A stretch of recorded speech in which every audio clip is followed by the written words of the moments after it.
అందరికీ నమస్కారం. ఈరోజు మీ అందరి సమస్యలు తీర్చే అద్భుతమైన ఆధ్యాత్మిక కథతో మీ ముందుకు వచ్చాను. అప్పుల బాధలు వెంటాడుతున్నాయా? కష్టపడి సంపాదించిన సొమ్ము చేతిలో నిలవటం లేదా? అయితే మీరు తెలుసుకోవాల్సిన కథ ఇది. ఇది కేవలం ఒక గుడి కథ కాదు, సాక్షాత్తు సంపదకు అధిపతి అయిన కుబేరుడికే దిక్కుచూపిన క్షేత్రం. తమిళనాడులోని నవ తిరుపతులలో ఒకటైన తిరుక్కోలూర్ వైతమానిది. పెరుమాళ్ ఆలయ విశిష్టత ఇప్పుడు చూద్దాం. ఇక్కడ స్థలపురాణం ఏమిటంటే, పురాణాల ప్రకారం కుబేరుడు ఒకసారి గర్వంతో పార్వతీదేవిని చూసినప్పుడు ఆమె శాపం వల్ల తన దేహ సౌందర్యాన్ని, కంటి చూపును మరియు తన వద్ద ఉన్న నవనిధులను కోల్పోతాడు. లక్ష్మీదేవి అనుగ్రహం లేని కుబేరుడు దిక్కుతోచని స్థితిలో భూలోకానికి వస్తాడు. అయితే కుబేరుడు కోల్పోయిన ఆ 9 నిధులు పద్మ, మహాపద్మ, శంఖ, మకర, కచ్చప, ముకుంద, కుంద, నీల, వర్వనిధులు ఎక్కడికి వెళ్లాయో తెలుసా?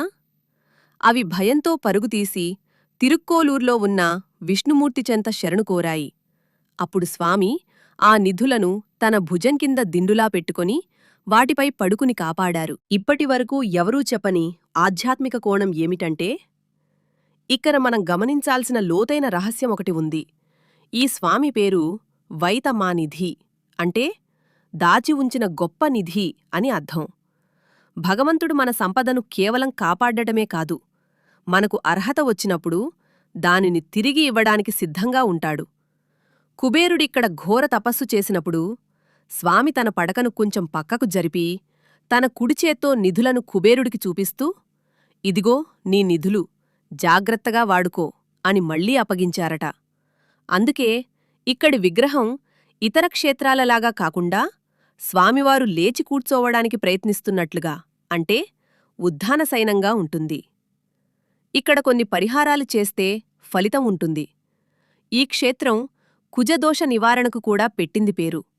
అప్పుల బాధలతో సతమతమయ్యేవారు, వ్యాపారంలో నష్టపోయినవారు ఇక్కడ స్వామిని దర్శించుకొని నవనిధి ప్రసాదాన్ని స్వీకరిస్తే పోగొట్టుకున్న ఐశ్వర్యం మళ్లీ లభిస్తుందని నమ్మకం.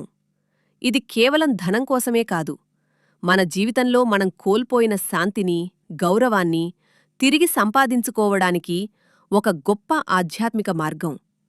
ధర్మబద్ధంగా సంపాదించిన ఏ సంపదైనా భగవంతుడి రక్షణలో ఉంటుంది అనడానికి ఈ తిరుక్కోలూర్ ఒక సజీవ సాక్ష్యం.